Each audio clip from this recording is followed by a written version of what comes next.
I still don't believe that this is the way that you're supposed to have the mic. I still don't. It just does not seem. No. I mean, I trust you, but it just doesn't seem right. Wait, is the mustache real?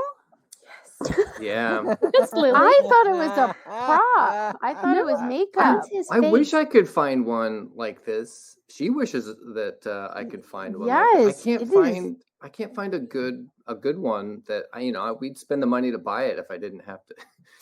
I've had this for like over a year, almost 2 years now. I mean, I assume that was like horsehair that somebody. That's a great idea. I've considered should I make one myself? We've been looking at movies and stuff and custom wigs. Nothing's a substitute for the real thing. So no, it's beautiful. I'm very impressed. Thank you. Etta loves it. The amount of liquid that thing can hold. You just you'll notice I have straws for everything. He's drinking hot tea with straws. And you guys, you're not in a winter place, right? You're in LA, right? Yeah. Okay. Yeah. So at least you avoid the icicles. Beard which we grew up in Canada, so those icicles that's real intense. Gross. Oh, you should do some sort of video where you feature beard icicles. You guys should travel for the next one and do some beard icicles.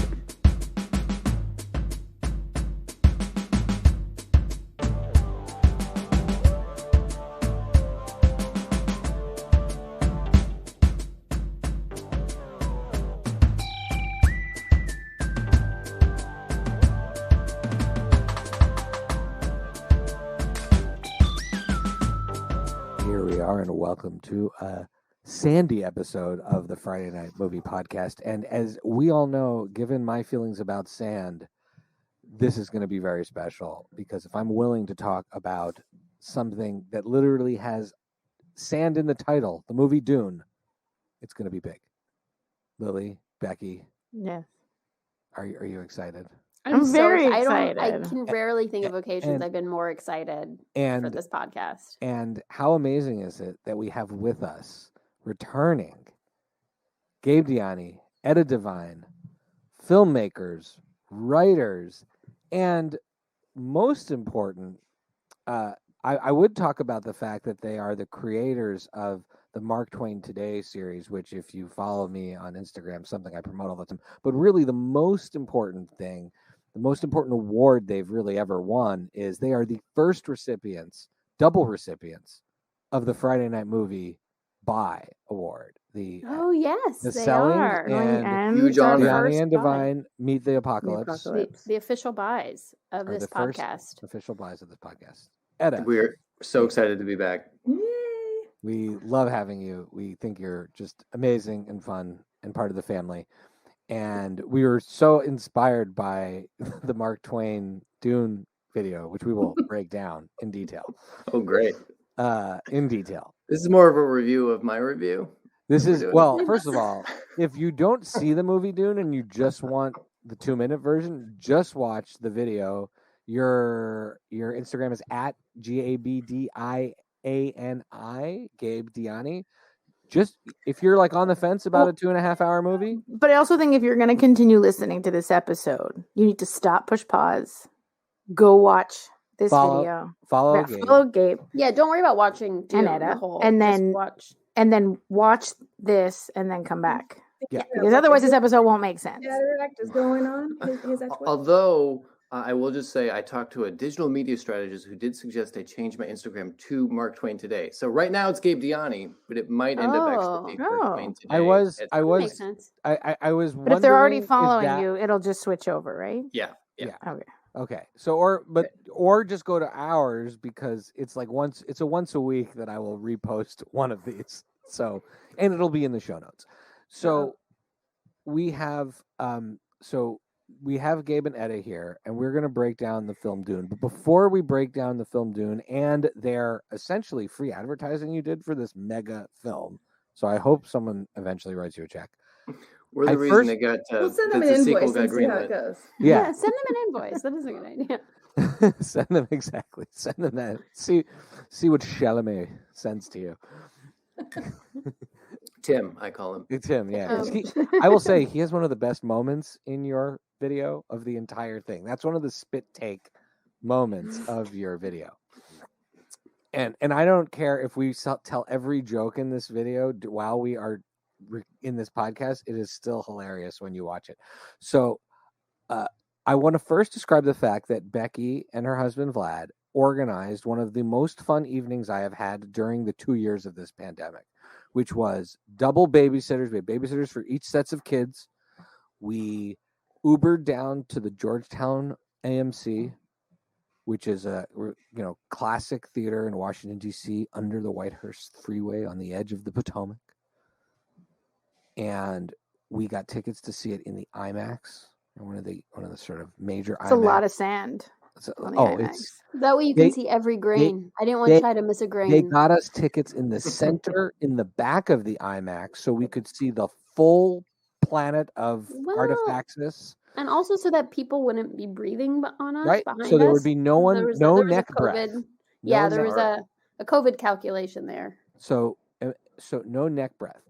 And when we arrived at the theater, one thing I didn't realize, Allie and I have been to the movie theater a couple of times. Once when we rented the whole theater for Mom's birthday. Allie went for the Paw Patrol when you all rented the theater out. And then during that brief period when we thought the pandemic was ending, Allie and I saw Fast and the Furious 9. There was like a 5-minute window. And they were still doing social distancing, so we could pick our seats, right? So there was this 1 week 2 weeks in June. Yeah. 2 weeks in June. Exactly we went to a wedding. Our cousin got married, and it was like everybody was vaccinated at the wedding. It was outdoors. It was like the only way I would have gone to a wedding. And then you went to the movies, and then that was it. Yeah, that was it. We would have done so much more. We would have done so much more if we had known.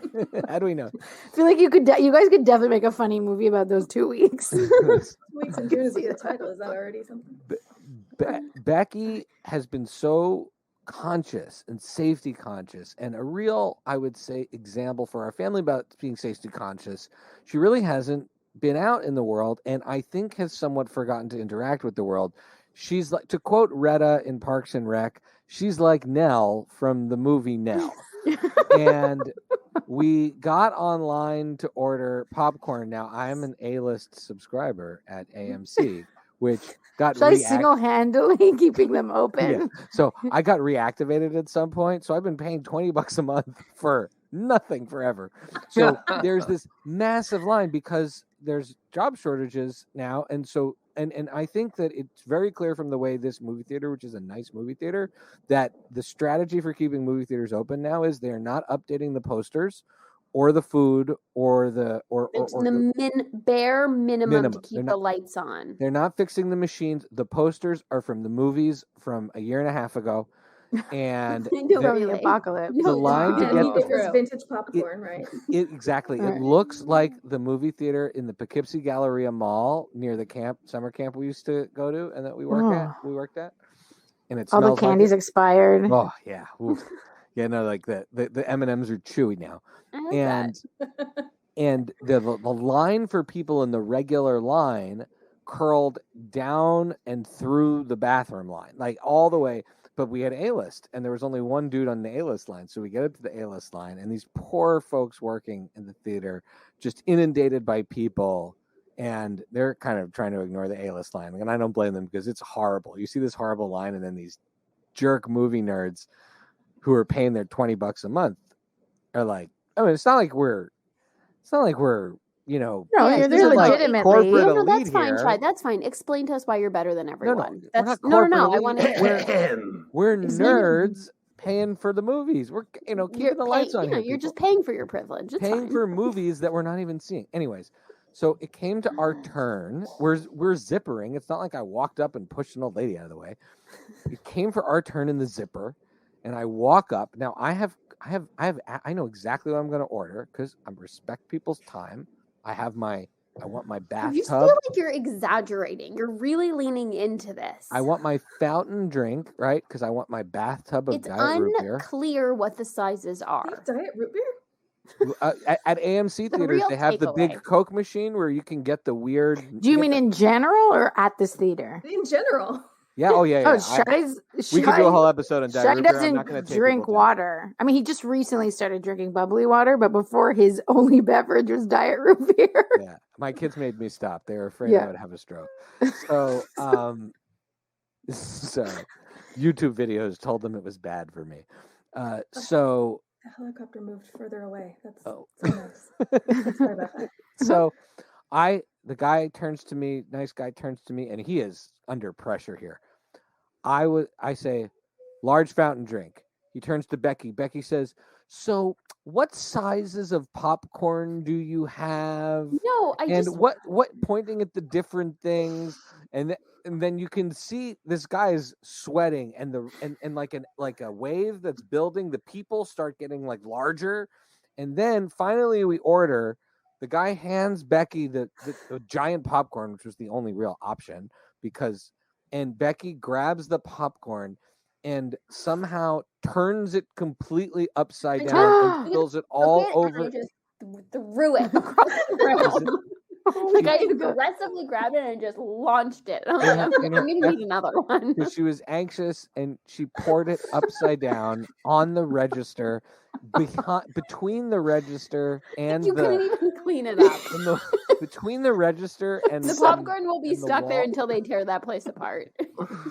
So this guy looks at us. Everyone's looking at us. They had to refill her popcorn.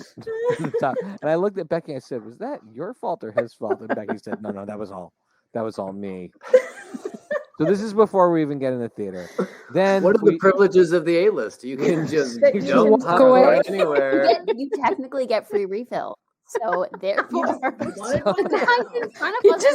you dumped it on the floor. Then I start walking away from Becky, and Becky says, "Why are you being so, hachi-machi?" And I said, "Becky, I go here. Stop." So here. You're embarrassing him in front of the A-list. The A-list. A-list. Oh, my face hurts. So then represent the A-list with then we take the prop head of Gabe dressed as Mark Twain, dressed as someone from Dune, and we do our bit by the IMAX sign and prop it up on the IMAX sign and take some pictures. And then we go inside, and then we get to the amazing seats that Becky got us. Now, Becky did note in the pre-show as we were talking that she did give us all an out. She absolutely gave us an out of seats that were directly in the middle, filled with 30 people on each side.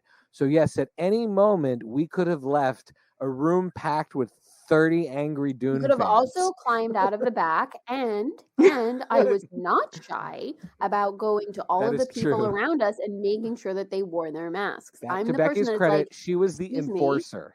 Excuse me, you're not wearing your mask. Please put your mask on. And they put it up and it's below their nose and I go, that doesn't count. It needs to be above your nose. And then I model it for them how to wear their mask. And then I keep checking in on them every 15 minutes. This one guy he wasn't, to be honest though, he was being a terrible citizen. He wasn't even an anti-masker. He was just a jerk. And a lazy jerk. It wasn't like he was trying to make a point. He was just inconsiderate. He probably didn't clean up his room either when he was a kid. I didn't clean up my room. Anyways, the point is, between Becky standing up over 4 people to go over and tell him to put up his mask, and Allie, and then the movie starts. And I think now is a really good time for us to talk about why we're here today. The movie. And honestly, did you feel like you were in the movie because you're wearing a mask? Yeah, that's a really good point. It's an immersive experience. I would say that, but one of my issues with the movie is that kid doesn't wear that mask that long. And with the amount of sand in his face. And spice. And I get that they're paying for his face. I totally get it's a movie. Yeah, you don't buy Chalamet. Get a Chalamet and then cover that up. Put him in the Batman cowl. I get it. I was just going to say, if it was a Christopher Nolan's Dune, everyone would be wearing masks. That's the entire time. Where's the mind killer? Right. To be fair, he's from a very wet planet. He doesn't really understand the necessity for moisture conservation. Yeah. Sure, but I just maybe feel in the next movie he should be wearing it all the time because he's learned his lesson. It would make sense. Just wear the little, But when there's it seems like that when they're in a full sandstorm or it's very sandy, they need that to breathe because you can't you can't breathe. Right. And there's like a bunch of scenes where they're all like walking and he's the only one without a mask. And maybe because we have it so much on the brain that I'm like, wear your mask. You know what I mean, it's very true to life though. Right. We'll be walking down the street and there's someone with a mask walking towards us. We'll put our masks on, and the person that just keeps it on their chin as they walk by is like, "Why are you even bothering?" Right. Exactly. Now, so let's do a cliffhanger before we get into the film. Let's talk about the short film that inspired me to see the film. But that's true. And I want to say think you would have seen it. But I do. No, I want to say thank you to Becky and Vlad. They made this an amazing experience. And I'm not going to bury the lead and say I had a great time. I loved seeing this film, and seeing it with Becky and Vlad was like super duper, like flavor enhancing experience because they were so excited and they made it even better. And all I want to do is nonstop talk about the film. But before that, I was the Mark Twain of this situation. I had not read a single book. All I knew was the word spice and that Sting was in the movie originally, and had never had any other interaction with Dune, except seeing this short film.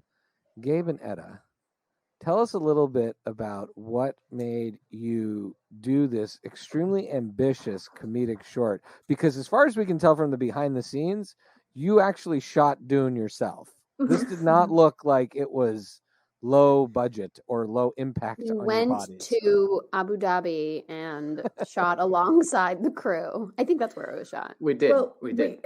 We almost went to. There are several very cool sand dunes within a 7-hour drive of us. Well, come on. Only it was like 3.5. Only within 7 hours. That's like not bad at all.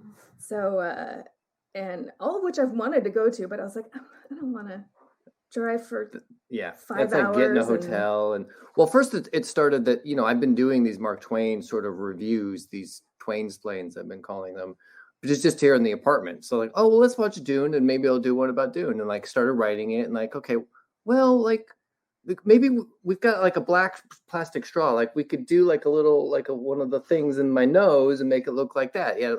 Well, like, is that enough? Like, you've got some like gray clothes, something that I robbed Etta's closet for stuff to make my own ad hoc still suit cosplay. Like a frilly vest.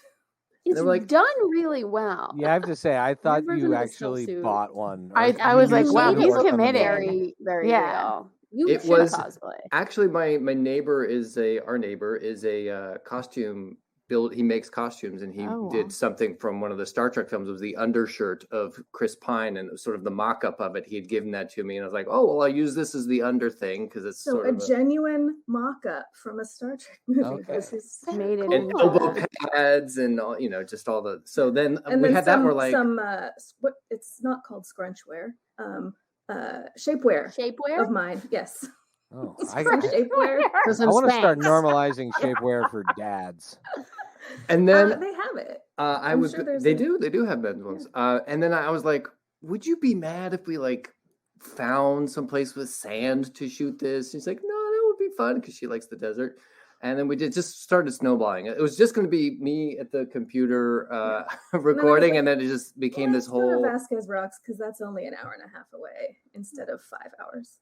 And we planned to go, and then it was like the one day it rained in Los Angeles, and so we had to reschedule and go the next day. But so it was a very just slowly ambitious suit. And you guys are are producers on the film because you helped us with our sound. It was a group effort. This is a pancake for the table production. Well, once you're part of the FNM family, we take care of family. We've had a few people recently who we've helped out in some funny ways, and we're like, they'll reach out to one of us, or one of us will notice something that, oh, we could help with that, but wait, actually it's more of a Becky thing or more of a Lily thing, and we'll message them and say, hang on a second, I'm gonna get Becky involved, and then suddenly they're in an email chain with like 3 of us, and then 3 of us and a medical professional we know. And they're regretting ever having been on the podcast. But we said no. We really meant it when you. We just like. I think we genuinely help people. We just do it in a very Jewish mother way, which is that we interfere and then force our help upon you until you see why we were right to get involved in the first place. just typical. I love positive interference. Well, I love it. It real like I was like we had low expectations because we went out there with a really terrible boom mic and came back with really uneven sound. Like, can you do anything with this? And it sounds great. You guys did I'm so happy we helped. And sound is a critical element of this film. Ooh, that's why we needed to go. I want to point out that's why we needed to go to IMAX. We couldn't just watch it at home for the first time or rent a regular theater. We had to go see it in IMAX with Dolby. That was one of the parameters that my husband had set, saying like, we're going to see it. We need to see it with the Dolby sound. So that was. Can you, because our experience at home with these movies that are like mixed like that is that like when we don't have like a system at home, we just have the TV. We couldn't like we talk about this in the you can't. I'm writing the volume the entire time to like. Shai couldn't understand with the whispering. No. You can't understand it in the theater either. It's all loud. Yeah. No, you need to rewatch it with subtitles. You can't understand it in the theater either. I watched it with subtitles and I feel grateful. It's just that the sound design, like the cross between. The way that the sound, I feel like the way that the sound design is done with the speech, especially with elements like how the voice is used, it's all part of the storytelling, right? It's not just what you're seeing and what they're saying. But I think for a film like this, the way Denis Villeneuve imagines and has the sound mix and the design actually done and the score, it's really kind of becomes a third. Which is sure, and we can get to the sound in a second, but just for practicality purposes, there were times where I was watching the movie, and because we watched it with subtitles, because my husband doesn't speak Spanish subtitles, Spanish subtitles, thanks to my brother. Spanish subtitles because there's no way he could have watched it with English subtitles, but whatever. It's too difficult for him to watch it. Subtitles. Yeah. We got it. So we're watching it with subtitles, and there were several parts of the movie where the subtitles is like reading like whatever, some speaking words, and there's no at all sound that sounds like words. And I'm like looking at it, I'm like, oh man, is it busted? Like oh shit, it's like it's going in advanced of what's coming for the sound. I'm like, and then it just like keeps syncing normally, and I was like, oh, wait, so no one heard that who's watching this movie. Gotcha. So you just need to read it because no one, if you were listening, it was, there's no way anybody heard any of those words that were being said. So that doesn't, it's artistic. And I love Denis Villeneuve. I love him. Impressionistic. Absolutely. I'm like, you're still just trying to watch a movie. So it's just a little bit difficult at that point to understand. So if you rewatch with subtitles or watch, anyone should watch this with subtitles. Two things I'd just like to point out that during a conversation about sound, Gabe put his glass down really loud, and fair. And I wanted to know how was the translation? I think the translation was good. I think it was good. I have a hard time because I read it and I'm fluent enough that I don't notice. Humble brag. So I'm reading it as if I don't have to translate. Like I'm reading it. But there were several times where the translation said something, comma, Paul. Like they named him, but they don't do that in the movie. So they kept using his name, and maybe that's because it's confusing for people reading it and they want to make it clear who's talking to whom, because if they're all covered up, I guess. So I noticed that. I was like, that's so funny. They keep using the name Paul in the writing, but nobody's talking, like using his name. There's a lot of Pauls in the writing. But other than that, I thought it was, considering a lot of it is like gibberish. Like it doesn't make that much sense. Like Elvish talk. Right. I thought it was pretty good. Of course, the parts that are not subtitled in English are not at all subtitles either. So like when they're talking the languages that you're not meant to understand what they're saying, you don't get Spanish subtitles for that either. Loophole. There's no loophole there. But I thought it was pretty good. Yeah, I think it made, it made pretty good sense. Yeah, I would say not bad. All right. So we all had different reactions to the film overall. We were really zeroing on sound here. But I had one of the games that I was playing, and I shared some of these with Gabe over text, but I was collecting in my head 1-sentence reactions to the film. and we'll go deeper into reactions. But my one sentence reactions to the film are as follows, and I'm going to invite everyone after this to give their one sentence reactions to the film. Is this like our? But this Your is gonna. Are view? we? This is like your tagline. This is our tagline, not our best adapted description. Which I don't know if different. anybody Best else. adapted description is when you use Becky. You can lead us through best. Lily and Shai both came up with very good best adapted descriptions over chat. But no, this is my one. This is just like WhatsApp. This is my like how I would like if I were seeing things flash on the screen, right? Like for example, my first one would be like Game of Thrones. Just that sentence, because there's houses, there's languages. It's like Game of Thrones in space. No, right? Not even that. I mean, yeah, there was space, but like they're not going in space in the movie. They spend the whole time on one planet. You see maybe one other place. Okay. Then the other one, this one's really for Allie, which I think she even whispered to me during the movie, which is more Momoa, please. Okay. I was impressed how much Momoa there was. If you like the worst parts of going to the beach, this movie is for you. Yeah. All right. And then this one's for Gabe. Second best Oscar Isaac space pilot role after The Rise of Skywalker. Awesome. And then I can't wait to see it again with closed captions and on double time speed. And then the last one for me was, I thought you said Zendaya was in this movie, because she's not in the movie. She's in the trailer the whole time. She's in as much of the movie as she's in the trailer. I wrote, I don't remember now, but I said something like, I guess, I don't know. I was also disappointed that I was like, I guess Zendaya will be in the second movie, because in this movie she was just in a Christian Dior ad, and it was like Dior, desert sand, new fragrance. Like, there was a lot of that, and it looked like she was in a fancy perfume ad the whole time. We loved the movie. We loved. I love this movie. This is the best part of this movie. There's rarely a movie that is this artistic and good, but has so much material to make fun of. So it's a gift. Really? And the other thing I was going to say that I thought of when I was watching it, I was like, so when they auditioned for this, because I feel like these auditions were probably like amazing, right? The amount of people that tried are offer only. Mm-hmm. You think they were? But I feel like when they did do the auditioning or made the offer, I feel like the first question was, does your hair billow? Can you billow? Is there billowing? The audition was just a wind machine. It was just a fan. Right, exactly. Oh, no, sorry. And Tim was like, Timothée was like, I can billow. He billows when Edward there's no wind. Cosplayer Timothy Chalamet. That you all summed it up beautifully.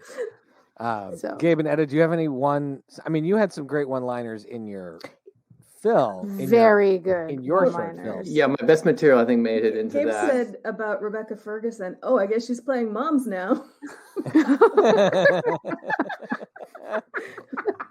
That's so true, though. Like, she went from like the Mission Impossible love interest, right? To like a mom. I would have loved to have had her be the main character in this movie. That's what I said to my husband. Like, she's so interesting. Right. That's a pretty big part of the stories. I mean, she's one of the central characters. I turned to my husband. I was like, thank God she's in this movie. Like that she's they didn't just like kill her off or put her to the side, because she's pretty much the most interesting part. Well, I mean, Lily and I do have an element. I guess if you look at the boxes on our screen, we have Lily and Shai on one side, and we have Becky, Etta, and Gabe on the other side. I suspect the Becky, Etta, and Gabe side know anything about Dune. Lily and Shai know less than Lily knows about Harry Potter. And no, I probably know more about Dune than Harry Potter. Okay, before Lily's nieces trained her in Harry Potter. So we don't know anything. Her character is really interesting, and she's a really good actor, and that strikes me. I think everyone is. I mean, so my overall review here of this movie, just to thread in some content before we make some more jokes, is that I think in 2021 it is really hard to make this film good, because whether or not Dune came first or second, or Frank Herbert or George Lucas or whatever, a hero's journey in space with a white savior element and tribes and houses and a betraying mother and like what hasn't been seen before, right? And mystical powers that need to be controlled and could And turn the you Force. evil, right? Yeah. The Force, or all these things. It's comical. It's almost like it's a satire, right? It's almost like Spaceballs or Battlefield Earth. Like, this movie could be Battlefield Earth if you look at it from one tilted angle. But I think, and I've never seen a Denis Villeneuve movie before, but I know my sisters love. You're missing his out, films. man. I know you love his films, and you always talk about him as like one of your favorite directors. Mm-hmm. So I can Absolutely. only ascertain that that me going into this not knowing anything about this, that this guy is a good enough director, and these actors are good enough actors, that with being totally aware of all of these similarities and all these goofy things like Jabba the Skarsgård or whatever, or the scars. or the Harkin I'm Guard. sorry. I thought Jabba the Skarsgård was brilliant until I heard Gabe say Garbage Pail Kid. Like, that levels it up because that was so brilliant, dude. That was so good. My original thought is that he seems based on Island of Dr. Moreau era Marlon Brando, but someone wrote that in the review, so then that's what led to Garbage Pail Kid. I think brilliant. This falls into the trap that Godfather had for me, which is that I saw Sopranos first. So I know that it's where everything comes from. You need to get the plug. Sorry. I know that's where, a lot of things from this genre come from, but I'm like, Sopranos is better. Sorry. And like, that's a good point. Just like Game of Thrones and Foundation and this, I have read the books like 15 years ago and then explain everything to Gabe that's going on. So you've read Dune. Yeah. And Gabe has not. He has not. He's seen the Sting the shirtless movie. Yeah. Which is amazing, but is not Dune. Like, it's not anything like inspired by Dune. But being that you've read the book, then, I mean, I think you and I are then the only two that have read it. Being that you've read the book, how did the film? How did you react to the film? Well, I would have loved to have read it again because it literally was probably 15 years ago. Same. And my vague recollection is that like it's I'm sad they killed my daddy book. And I like this Desert Girl, and I'm all about the like worm riding and stuff. And then I just don't remember much else. But I remember it being like really great world building, and like the politics of it is like so thought out and great. And so I appreciated that that in this one they were really trying to show that, and like just the inevitability of the house Harkonnen. See, I actually don't even remember the house names. Like just and the they're David like Bautista cruelty. Guys. Yeah. And the Garbage Pail Kids. Yeah, the Garbage Pail Kids. The Garbage Pail House. Accurate. Accurate. So I mean, I think it's a great adaptation. I kind of also want to see the David Lynch one again. I haven't seen it forever. So for me, again, not knowing anything about it, I'm saying that the filmmakers and the actors delivered because they had all odds against them, and I walked out of this saying like, I will be very mad if they don't. I'm glad I went into this knowing they already greenlit the sequel, but let's just lock it down. Tell me there's going to be 3 or 4 or whatever, and I'm going to get an ending of this show. There's 2. Because is there going to be 3 or is there going to be 2 movies? I thought it was 2. I think it's mapped out as 3, but the second one so far has been greenlit. That's what I remember reading or hearing. Extremely aggravated if they don't have the story. But the reason that I they think didn't that film them all together, like because it's a lot of sand to not film at once. Vlad read something he was telling me that just the desert part was 105 days of shooting in, I believe, Abu Dhabi. Just that section of the film. But the reason I think it works so well is I give Villeneuve really the credit because he's a very methodical director where everything has intention and everything has meaning. And I've already watched a video online about the scene with the box, the hand in the box, right? And he takes you through every single design element and how intentional it is, what meaning it brings, how it's informing you of the story or the world. Everything is about this world building, and drawing on the source material, but then interpreting it himself for the film. So I think he's just a very thoughtful, to pull the design from that, incredible. right? Like, to pull from that, I think that unreal. I wouldn't be interested in this movie, honestly, if he didn't direct it. Like, I don't care. Like we've seen so many of these already. I just don't.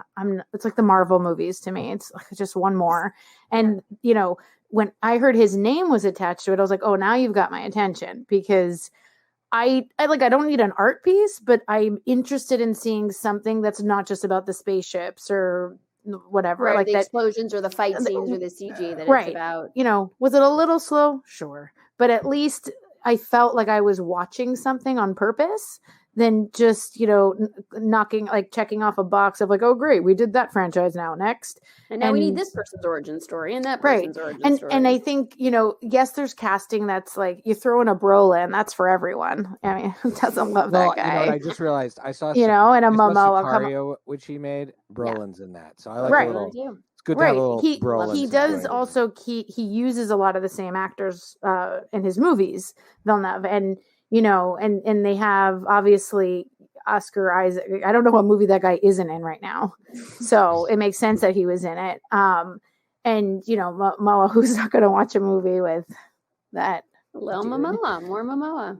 Right. And so I think there is something for everyone, but then you have, Charlotte Rampling, who's in there as like evil nun, and God, I'll watch that woman do anything. Yeah. And so it's even I think the intention behind those meaty roles is a joy to watch, and visually it's beautiful. Nobody lands a ship like that guy. I am telling you, in his other movie with aliens, or whatever, space, and it takes place on Earth, but Arrival, which is one of my favorite movies. That's a great movie. Yeah, Gabe likes it, Shai. It's very slow for Shai. I don't know if he can do it. But I think that movie is so I was just very confused beautiful. with what movie I was watching when he thought he was watching Passengers with Chris Pratt. That awful. When does the creepy stalking begin? Right, in space, and he's like, I don't see how they're trapped in space. I was like, what are you talking about? And then we ended up having to we got interrupted. We stopped watching it, and I was like, I'm leaving. This is ridiculous. But you know how they land those things and the sound, and it's very immersive. Like, that was beautiful to watch. So I think I'm glad he directed it. With the spice miner, the big things was particularly amazing, stunning, and I don't know in the book if they describe those helicopters that way. The dragonfly. I don't remember that specifically. The way that they're dragonflies and they can do all these kinds of neat things in sand, and you mean the ornithopters? Is that what they're called? I think. Yeah, they call them thopters in the movie, but quadcopters or I think it's ornithopters, like a bird, like Odonata. Orin, like Orinth.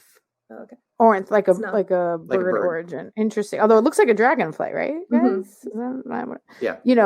All those little details, I'm here for. I think that made it super, just more fun to watch for me, as opposed to I don't need more things blowing up. That's not, Did you care about any of the characters?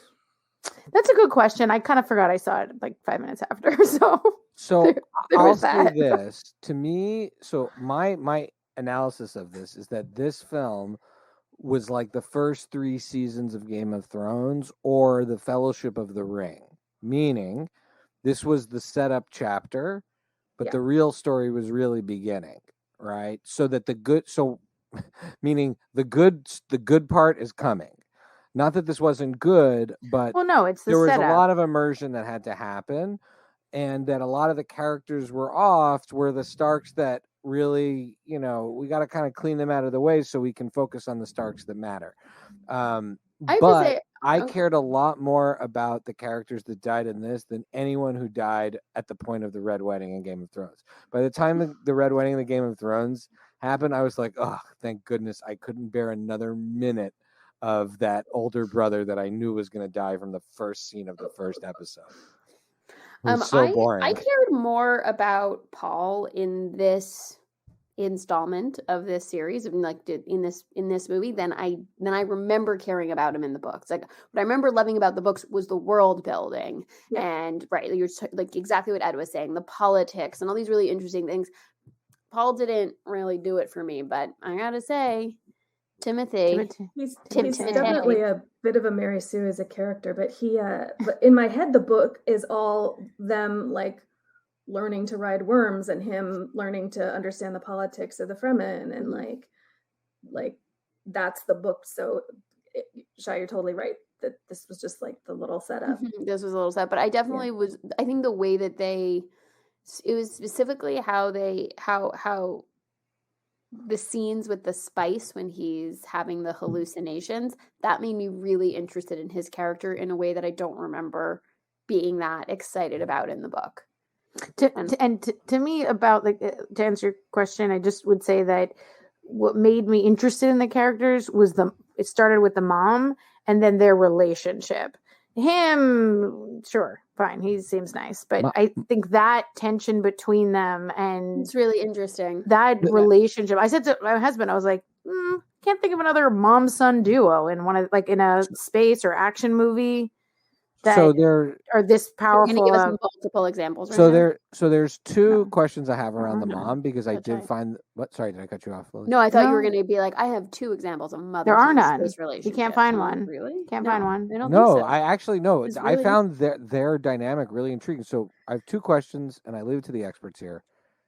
Number one, was she in on her husband's offing, and did she know that was going to happen? Because to me, it looked like, even though the evil nun obviously was in on it, to me, it looked like there was a certain sense that she, on a certain level, knew betrayal was coming to her husband, but as long as she was able to save her son, I didn't get that given feeling. That she was a zealot and she sees some other path for him, she was kind of like okay with it. And then also she seemed kind of into him at times, which Allie during the movie said, who wouldn't be into Chalamet? And I was like, gross. No, that's but gross. She said that was the actor, not the character. So I don't know. I sense that the mother actually was not super committed to the husband or the Arrakis house, and that the survival of the son for whatever eugenics zealot thing, as you said in the video, was more my sense that she's not really. She's on her own team with her. She does have her own agenda. Yeah, she absolutely has her own agenda. Yeah. And that is spoilers. I think from, again, 15 years ago. I feel like their agendas don't totally match, and his conflict, with his mother later, is important. Okay, so I'm not crazy that wasn't hinted I think at. she wasn't surprised. I think she saw what was happening and was like, oh, well, shoot. There's also that scene where he seems to know it's going to happen. Mm-hmm. Like there's some prophecy that they've talked about, and he says, I had thought we would have more time. Mm-hmm. So it seems like he knows that it's coming. To me, that was it's dangerous to be me, and everyone's always trying to kill me, and they finally got the upper hand. Well, it's more like we've been set. I know that we've been setting up. Yeah, I just thought they'd wait some more time for me to No, but from the very beginning, Oscar Isaac knows that this is all a setup. I mean, this is a bad assignment. I mean, that's his conversation. He's trying to outsmart it. All right, and that's his conversations with everyone there, with the ecologist, right? With the ecologist going, this is too convenient that the equipment fails. We're being sabotaged. We're sitting ducks. They're, it's the emperor setting us up to weaken our houses. He knows it's coming. He just doesn't know how and when. Now, I will say the one part of the story that is extremely thin, but we excuse it because I assume it's just coming from the book, is that this entire house and entire operation is taken down by one doctor who lowers the shield. What? You're like, okay, I guess we're just going to skip over that and say, well, it was very cool. To be fair, I think that's what The Force Awakens hinges on also. So Or is it The Last Jedi with the Captain Phasma? I think the same thing kind of happens with Captain Phasma in The Last Jedi. So, in Force Awakens. Wait, but I want to ask, did you guys like the movie? Mm-hmm. Yeah. I enjoyed watching it. I agree that like I love the immersive parts of it. I think seeing it on an IMAX screen where like you are totally immersed in the world is probably helpful. I felt wasn't really connecting so much with Paul's journey, and it's hard to tell with half of the story. Like until I see part 2 and I get more of a complete story, I'm sort of like, okay, I feel like I've watched act 1 of a movie, right? And I'm like, it's tough. well, I'm interested, but you just now I have to wait. Depends on where he lands. Yeah, and I also I heard that there's like a bunch of stuff in the books that got cut, and I just wonder, since the whole thing is murdering every character that we are introduced to, if I would have enjoyed it more if we had seen the politics of Dune more and we had seen all of that before, and having sort of the big battle where they get betrayed be the third act, and set up the next movie where they does it that way instead of having the big chunk of the desert. Right. You know, right. like I just sort of felt like we've just killed everyone, and then that's the ending. I would have maybe enjoyed more politics of Dune and more of the characters that we were introduced to, so that when we lost them, I would feel. I liked them, but I just would have liked to have seen more of them, and it would have been more. Also, especially when Tim is like, or Paul is like, "Oh, by the way, like, guys, just up front, Mama was dying, preparing you right at the beginning," and we know the room it's going to happen in. So while that's a premonition for him, it's also a premonition for the audience. So now, not only are we not that attached, except that he's Gorge. Besides that, we know exactly the scene he's going to die in, and everything is just. Yeah. But what's really interesting, though, Less about dramatic. those premonitions is that he says to the Mother Superior later, I forget what her name is. Charlotte. Yeah, things don't always happen exactly how he sees them. Right, then he doesn't die in the duel. He sees his own death but he sees multiple outcomes of different things for himself, different ways he could die. You know, if the man he's fighting yields what that path would have held for them and a conversation they might have had in the future, how he would himself die. And so we're assuming he's the hero. He's not going to die, but he is showing you multiple. He's not reliable. Right. He's not a reliable source. And if anything, he's just arming himself with potential outcomes, and then he can maneuver things to a specific one because he can anticipate what's happening, but we don't really know. Just as easily that guy could have survived. For you guys who like the world building in the book, did you feel satisfied with all the tech that they introduce and the water? Like, I thought that mouse that like drinks its own ear sweat was very cool. I don't know if that's in the book, but like those little details I thought were really neat. And I was like, give me more of, like, I want more of that sand dancing. Every time someone ran on the sand, I was like, they're doing it wrong. Don't show me a sand dancing video at the beginning of the movie. Serpentine. Right.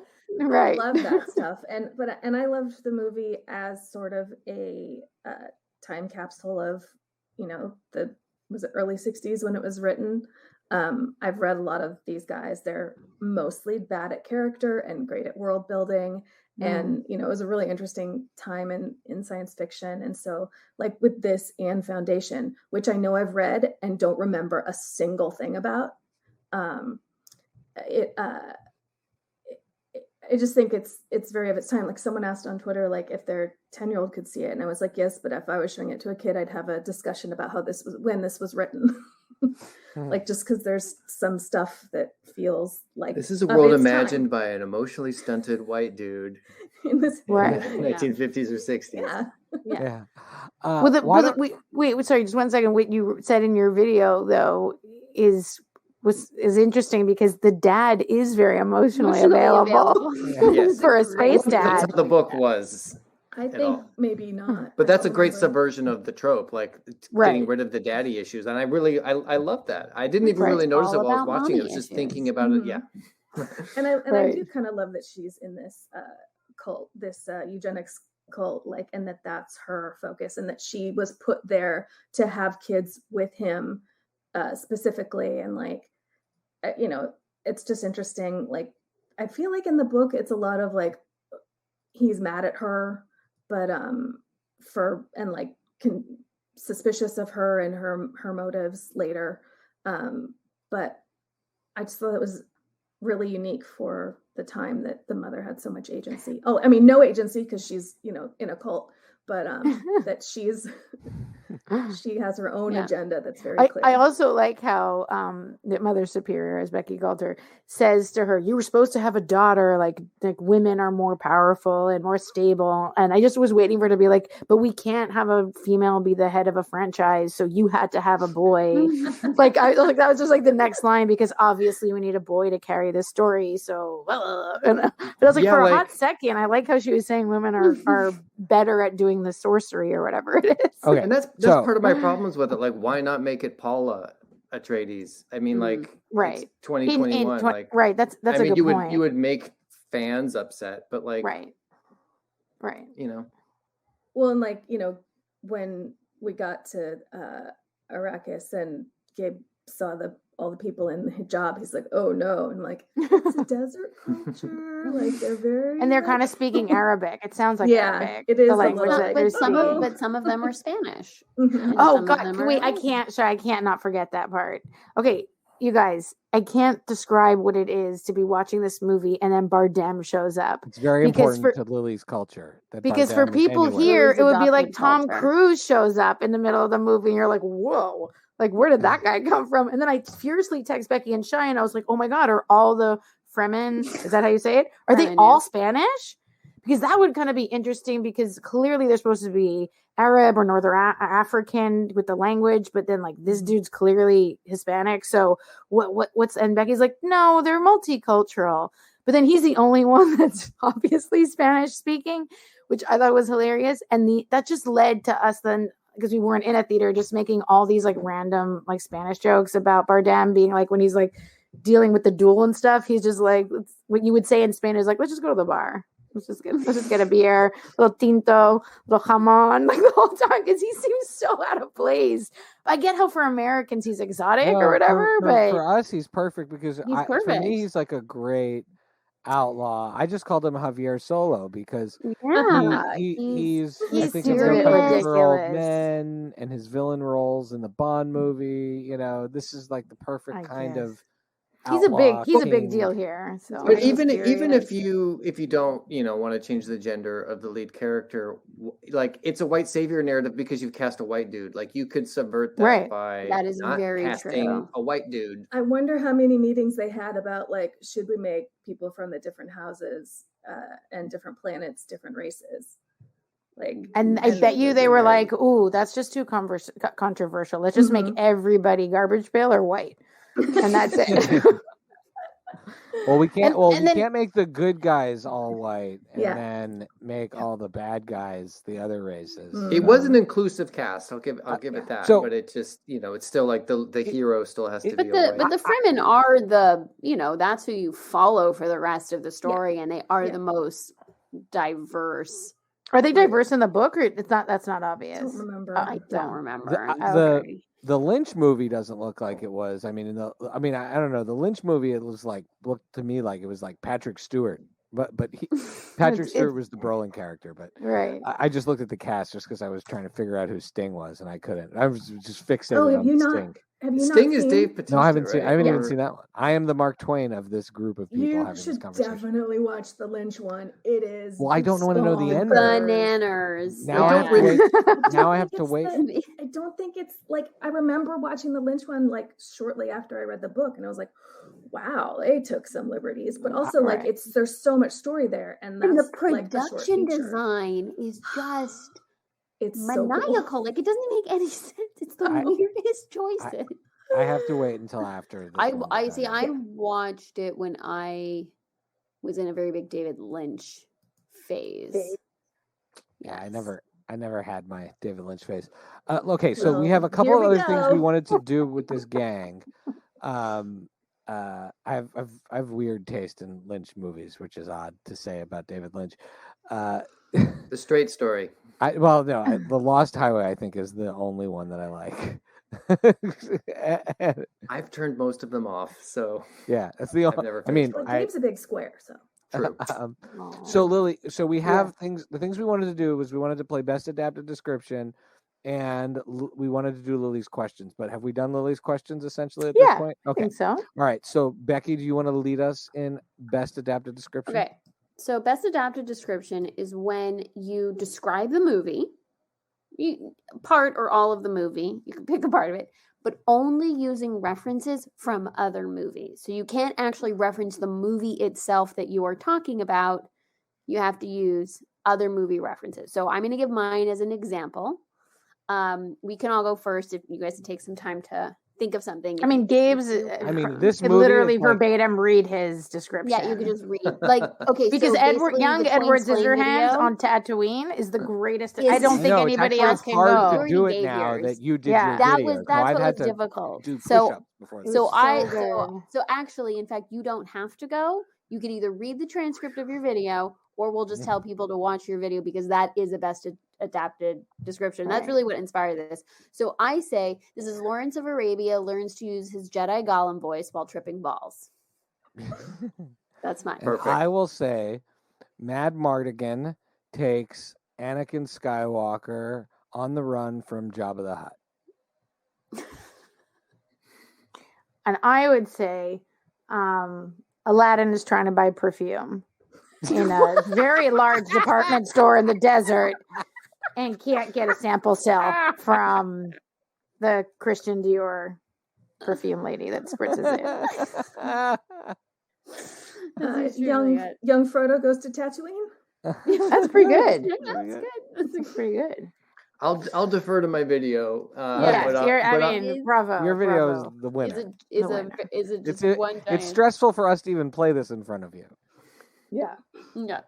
But I know you did a great thing with Duncan Idaho, but my nickname for him, I've sort of nicknamed all the characters like Anakin Chalamet, Javier Solo, Poe Dameron, Gorn, like Aragorn, Jabba the Harkins guard. That's mine with an umlaut on the A. Nice. And then Mad Mardigan Idaho. That was my Mardigan, Idaho. Gabe flipped out when Duncan Idaho came out. His name is Duncan Idaho.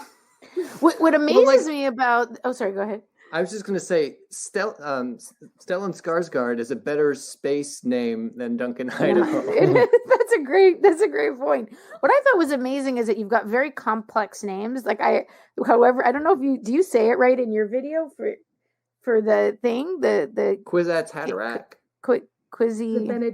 Kwisatz Haderach. I looked. Right. There was like one of those audio. How do you pronounce it? Things, and I think I got. So there's to it. that thing. Then there's the Shia LaBeouf worms. What is it? Sandworm? Shai Halud. Their name. His name. Shai Halud is the worm. Shai Halud. The worm is the worm, and then no, that's the worm. Shia LaBeouf is the worm, and then there's the one that's the Messiah. But I think those both are the same. I think the worm name and the Messiah name are the same. Are they? No. Well, Kwisatz Haderach is also the Messiah name. There's lots of Messiah names. Okay, so then you've got all these things, and then the commodity that's the most important thing in the world is in the universe is spice. Yeah. Right? Like he ran out of names. He was like, I guess we'll just call it Spice. And then he was like, and we'll just call this guy Duncan Idaho. That sounds amazing. He's like, who wouldn't want to be? But then there's like very complex other names. We can't even remember what Mother Teresa's name is. No one remembers what her name is. And the Brian Demi Association, what are they? The Bene Gesserit.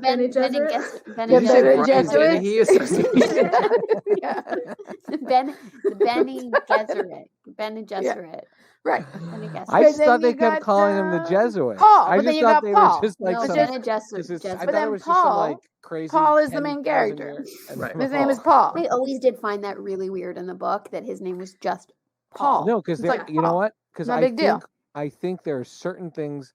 There's a lot of stuff that like we need you to remember a few things.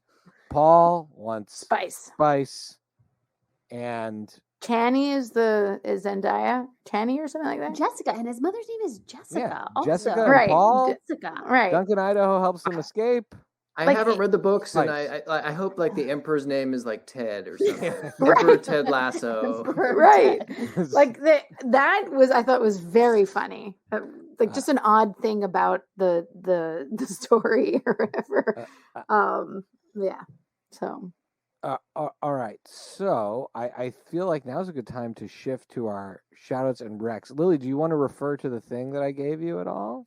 So Shai, I said that what I really needed Before we get to the shoutouts and recs? Yeah, Gabe, and I hope you're okay with this, is that I was like, I can't do this episode if I was like, oh, Shai, if only I had a transcript of the video, because I feel like that is the best way to go into this episode. And she's like, I'm going to get you a transcript of Gabe's video. The best is that it must be some sort of program so it doesn't fully understand everything you're saying. So the action, there's a one, but it just, I'm a shit myself. It just, there's some odd breakdowns. It's hard with the Twainisms. Right. The algorithms haven't quite figured out how to. But the truth is, I feel like I'm going to hold this dear in my heart because this is amazing. And yeah, your video is incredible. I think it should be published as something that people could have, because it's brilliant. And all right, so what should I say? What I've been watching? Yeah. Your shout outs and recs, Lily. My shout outs and recs. Shout out to you guys because you're the best in all the movies and things you create, and your dog, who we adore. Just right there, just like perfect between the two of you. It's amazing. He needs a scratch. He needs a scratch. And then Shai, if we want to talk about weird, Shai got me into the show Goliath on Amazon Prime, which is talk about world building. There are things that happen in that show I didn't know existed. So it's dark though. It's definitely dark, but it's a lawyer type solving crime. And each season is very different. There's only 4 seasons. We are in season 3. Season 2 was like a doozy. But season 1, which is a standalone season, is excellent. I mean, they're all very good. 2 is very weird and dark, but 1 is excellent. So I definitely recommend watching 1 just to like watch something cool with Billy Bob Thornton, who's awesome. The cast of that show is amazing. Speaking of amazing cast, I don't know if you guys have seen 9 Perfect Strangers. No. So, and I don't, Howie Shai, he's the only other person I know that watched this. You know what I think about that show? 2 strikes against it. I know. It Only doesn't 8 episodes and no Brunson Pinchot. How could it be called 9 Perfect Strangers? Shai is very disappointed that it's not a sequel. Finally, Gabe is laughing. We have someone who gets your joke. Because the most disappointing thing about that show is that very few people get the joke. Every time I've said that, people just are like, so irritating. But that was makes me want to do the dance of joy. By the way, there's a few episodes of that show that really hold up. Especially there's an episode where they introduce Balky to banking, and he reacts to what the American banking system is. And as someone who deserves a rewatch. Country, that one clip, I'm going to find it where he reacts to how American banks work. It is pretty hilarious. I think you'll enjoy it. If I can find it, it's one from the first season. I'll send it to you. Great. Anyways, so 9 Perfect Strangers, the acting is incredible. Regina King and Michael Shannon. Michael Shannon is out of this world. I know he's good I know he's good in everything, except like Superman's dad from Brooklyn, but like that was a weird part for him. He would be great in Dune, except without a Brooklyn accent, because that like because everyone seems to have a different accent with no explanation. Let him down. He's besides that one role, otherwise he is incredible, and he's so good in this. What are you gonna do, Superman? Break my neck? Yeah. Exactly. He was miscast for that role or misdirected, but other than that, he is amazing, and he just is incredible in this show. If I tell you that Nicole Kidman is the least good actor in this show, and she's fucking Nicole Kidman, that sets the precedent, like what the casting and the acting is of the show. the story, you kind of have to just go with it if you're into like watching 9 people in sort of an intense, like bizarre, twisted therapy retreat. If that's your thing, then great. If it's not, don't watch it. But I'm pretty sure it's based on a Leanne Moriarty book, which, bring it back to Villeneuve, he directed Big Little Lies, right? Which was also a Moriarty book. Didn't he direct the show? Villeneuve? No. I think it was a different French No, it's a different director. French guy. He did Oh, not. is do it? that show. Jacques Villeneuve, He the did car not. racer? Hold He did on. not I do thought that he show. did. No, it's a different French guy. Hold on, It everyone, is? while Lily uses Hold on. IMDb. I thought he He did not do that. Give me 1 second. Just what other French director? That's Jean-Marc Vallée. Just like another. Oh, is French it guy. Jean-Marc Vallée? Oh yeah, Oh, who did of Dallas course. Buyers Club? You know You're right. Okay. Oh. He did Dallas Buyers Did Club. they do He's that? also amazing. Oh, yeah. Never Is mind. he Just French kidding. Canadian? Because another thing about Villeneuve is that he's French Canadian. Oh, he is. He's He's from from Quebec. Montreal. They're also. both from Montreal. We have They're a- both from Oh, Montreal. We got a big French If he Montreal. did do Big directors. Little Lies, there would be a lot more aerial shots of And noise. There There we was go. noise. It's the guy who did Dallas Buyers Club. Sorry, the other French Quebec director. Anyways, so that's an interesting show. And then I've watched Maid on Netflix, Oh, you which did is watch it? I That's did on our watch it. list. How was it? I watched it. That girl can act. I don't know what to say, man. It's based on a true story. I think it's good. And Andie MacDowell is phenomenal. It's not like I heard an interview with her where she was saying it's really away from like the rom-com type stuff that she's always done, and she really wanted to do something different. Plus, she's working with her daughter, and I think she's incredible in it. And Margaret Qualley, I don't know how to pronounce her. Qualley, her daughter in real life, and her daughter in the show is brilliant. I thought she's just stunning. And it's a true story, and it's I think an important look at a very like broken system for people in very specific, like situations, domestic abuse, but also poverty.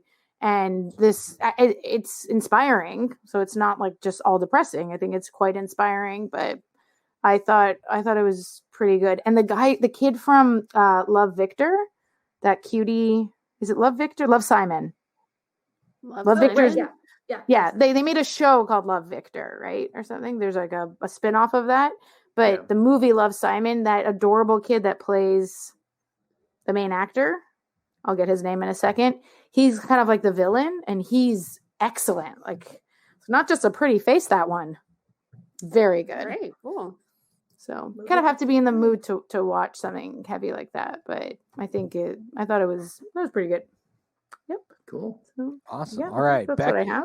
what do you got? I'm going to be a much shorter list. I just watched I'm up to date on the new season of Curb, which I know has some controversial feelings on this pod, but I do think it's funny. I do really like it. And one thing I want to acknowledge about Curb is that even though everyone goes, oh, like, you're such a Larry David, that's such a Larry David moment, as if he's this crazy person causing trouble everywhere he goes, keep in mind, there are people that fight back with him. The only reason it's a thing is because people fight back with him. So Larry David's not singularly out of his mind. Everyone is just as crazy as he is. We put it on Larry, and I don't think that's fair. So I really do like the new season. I'm So far, glad it's only 2 episodes. someone on this podcast believes in justice for Larry David. Justice for Larry David. Justice for Larry. And I finished season 2 of the other 2, which that show has such a place in my heart. It's a great good. show. So That good. and adaptation are the 2 most accurate depictions of what it's like to write a movie I've ever seen. Really? Adaptation. Yes. That's saying a lot. Yeah. The other 2 has really So good. that has a very special place in my heart now. It's really up there. I just love how it's really about this family, and they stay true to that and consistent with that.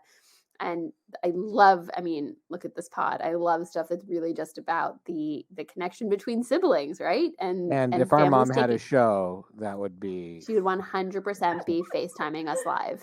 And on they her somehow show. managed to like be super broad but grounded at the same time, which is really hard to And be do. like horrible jerks and we used to like them, which is Right, because Because and I they're think good. still They're sim- good to each other. they're They're good to each sympathetic. other. They take care Yeah. of each other and they're good to each other and they ultimately really do care about their family and take care of Yeah. each other. And I think And I- that's why they have permission to be bananas and slightly terrible people. and I really appreciate that they made the Chase character just this genuinely sweet Such kid. a sweethearted know. kid.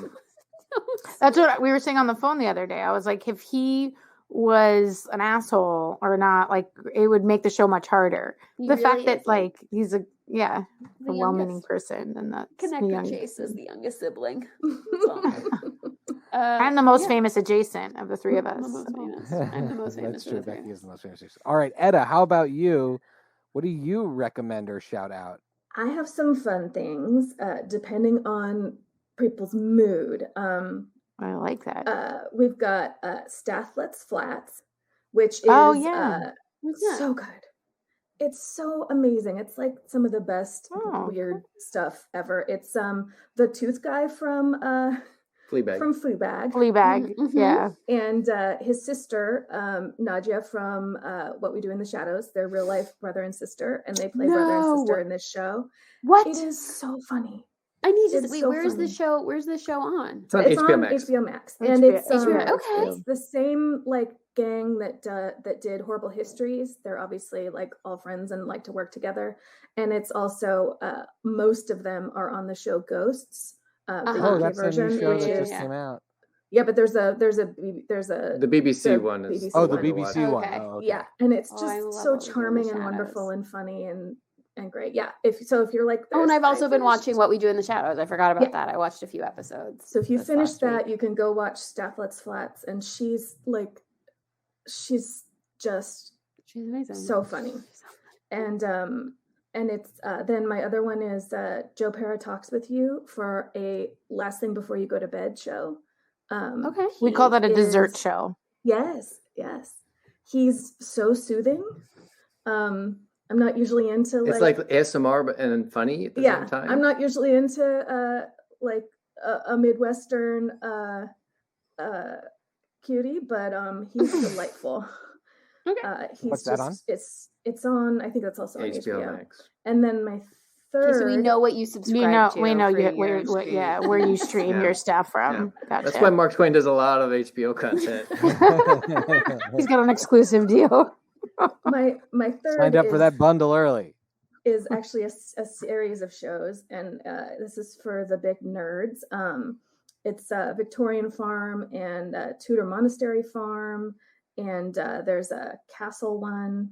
But it's a group of historians and archaeologists who go live somewhere for a year. It's a little like the old PBS shows, like Victorian House and 1800 House or 1900 House. I mean, and Frontier House, but they're actually historians and archaeologists and or anthropologists, awesome. and it is so great. They really like Ruth. Oops, I lost it. What's her last name? She's so into like home crafts and stuff, so she'll like really be cleaning out a Victorian stove and like making the bread and like making the side of the pig and explains to you about how it was and like what they're doing, because she's written all these books on the subjects. And like I feel it's like just so with what good. you're saying, you're gonna love the glass blowing show. I'm super into. Oh, yes. What is Okay? that? I'm getting glass blowing vibes from you. Yeah. Yes. Blown Away on Oh, Netflix. yes. Season 2 just came out. I watched the It- first one and it somehow Season 2 is out. Okay. Okay. Just saying.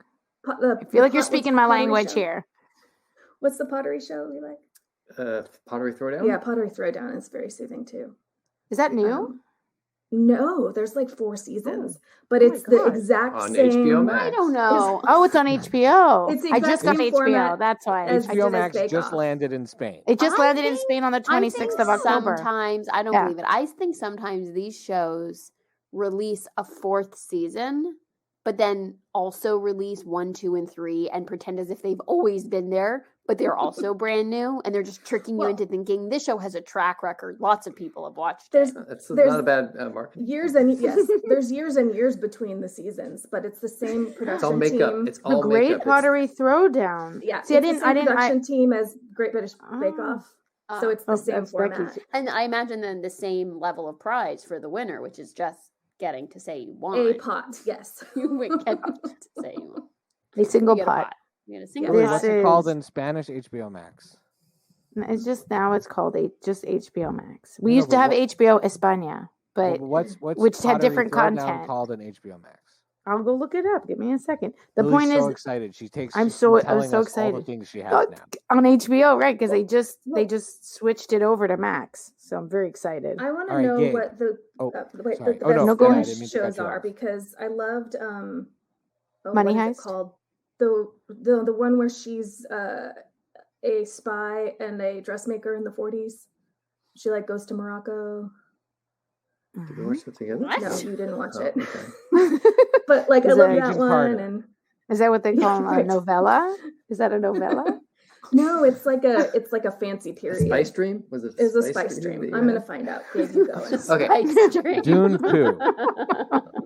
I was like, a lot Go of my ahead. recommendations have already been recommended because we all have such close tastes. But we've been watching a lot of like weird research stuff for like stuff that we, like a pitch that we were working on. So I'm going to recommend the movie House Sitter from 1992. Goldie Hawn? Oh, Goldie Yeah. Hawn? yeah, with Goldie Which- Hawn Goldie Hawn and Steve Martin. and Steve Martin. Yeah. I saw that in It- the theater. I love So that did I. movie. That's a So great did I. movie. Like I was looking at the reviews, it didn't get good reviews. It didn't do well, but it's just this sort of charming screwball I had to- comedy about this lie that gets out of hand, and it was just so charming and lovely. And a lot of times you watch something that came out 30 years ago, and you're like, well, this probably isn't going to hold up, but it totally held up for us. Really enjoyed it. And then another one that we just watched was a movie called We're the Millers from a couple years ago. Also Yeah, kind another of good one. canned, but But beautifully it's cute constructed, so with funny. Jennifer I Aniston, watched it right? with my And kids the other day. but Sudeikis? I checked Yeah. the rating and it has a hard R. It's not so for kids. It's not Yeah. for kids. No, not because for kids. she's a It's not for kids. stripper, and there's the weed swearing part of and- it. Yeah, Yeah, they're drug smugglers and But Right, that right. was like, we tend to not really like studio comedy films because they're just not to our taste, but like totally had a great time with it. So I guess I'm just recommending older, critically panned films that That's I feel like exactly what now our you're- listeners like. You're That's what we hitting like. my taste. Yeah. That is. If Rotten Tomato hates it, chances are we love it. Love it. yes, Especially- Popeye, Ishtar, love those movies. Especially like comedies that people didn't appreciate that were just funny. Yeah. That were not artistic or We're the Millers though. I remember okay, is it Sudeikis or is it Sudeikis. Sudeikis. It's It's Sudeikis, Sudeikis and right? Aniston. and Aniston. And I remember seeing that movie and I feel like even though it didn't get reviews, it was one of the movies where people are like, wow, Sudeikis is really funny and should get more lead comedy roles. I remember that was sort of like what some of the reviews were there. And Aniston was hilarious in it. And I feel like that was another thing where people were like, wow, this, people who actually saw it and weren't just there to review it were like, Yeah. those two are hilarious in this because they were really It's funny. got a great outtakes reel in the credits. Oh, and that's- I it think that was should very, be- very funny. I think that should be an obligation. I don't think you should be allowed to make a movie without giving Dune us some definitely bloopers. could have used a blooper. Dune. reel. Could 100% have In the- used in the it. credits. the Dune outtakes are my favorite.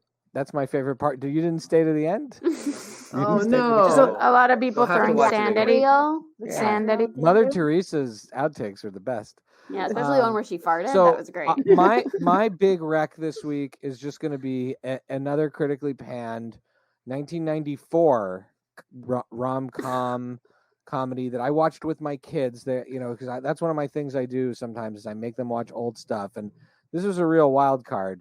And they giggled throughout the whole movie, and they thought it was funny because there's a dog and there's some slapstick, and it has what I think Lily, Becky, and Shai might argue is the greatest use of music, popular music, in a movie in film history. And if not the greatest, it's definitely top 5. And it is the film starring Braveheart's Sophie Marceau. I love this and movie. Tommy Boy's David Spade. This movie is Lost- 100% critically panned. I'm embarrassed to say that I love this Lost movie. and Found, about a restaurateur who has a crush on It's not his good, Gabe. Don't get cellist, intrigued. but I love it. on his cellist neighbor.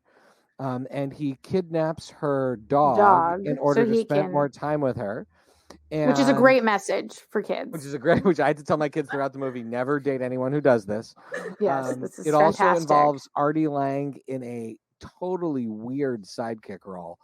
And the restaurateur, in his efforts to get his struggling restaurant up to the next level and secure a loan, as well as win the heart of this way out of his league, much taller than him, beautiful cellist, and outsmart the French fancy guy that loves her, who's a jerk.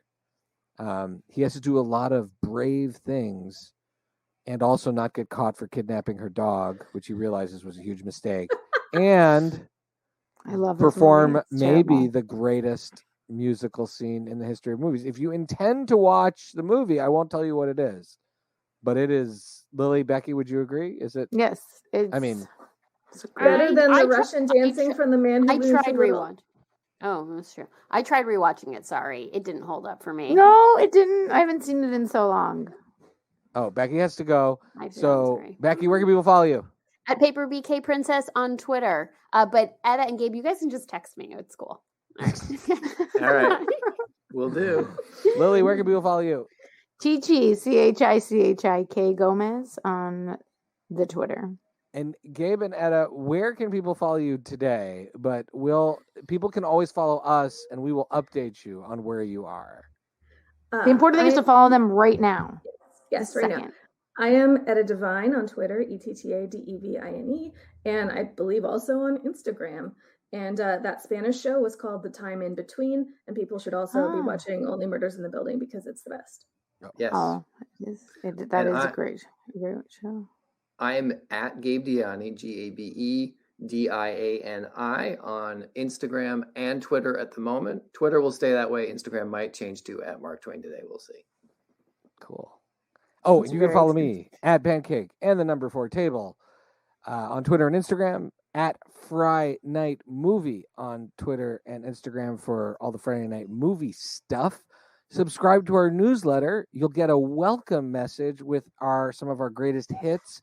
And then we promise you no more than an email a month and probably way less email, which I feel like is the best promise anyone can give you about being on an email list. But we're going to do some giveaways this year. We're going to do some more themed playlists. The causes that we support are in our show notes. The theme music is by What Does It Eat? FridayNightMoviePod.com is the website. Lily, am I forgetting anything else? Rate and review us. We always forget to mention that. But, we've seen a few cool ratings and reviews. We always like the 5-star kinds. And we only accept the 5-star kinds. we don't have it. We don't have the ability to accept them. So just try to give us those. Thank you so much to our guests, Etta Devine, Gabe Diani. Please follow them, but also watch their incredible films, The Selling, which is available on Amazon Prime right now, but you can just buy it too on any of the services. It's its 10th anniversary. Perfect time of the year. It's the fall. Maybe you didn't watch enough cool, scary, and heartwarming stuff on Halloween. Or Diani and Devine Meet the Apocalypse, and we're just always in the apocalypse, so there's really it's great. It's evergreen. It's an evergreen for every season. And that's available on all the services, correct? It's not on Apple yet, but it will be. Okay. Well, either way, I actually do a lot of my purchasing on Amazon these days anyway. So, and what better commercial from Amazon being a better place to buy your films than it has this film on it. Thank you for listening, and bye, guys. Bye. Bye. Thanks for having us.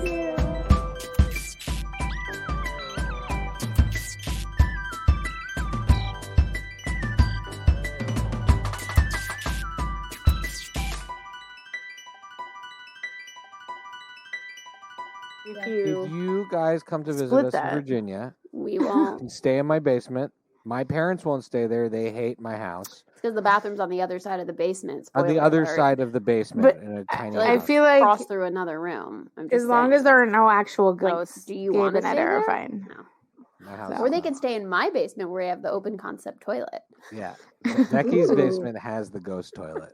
The actual the Ghost toilet toilet. from Ghost the toilet. toilet from the selling is in my basement. is in Becky's basement.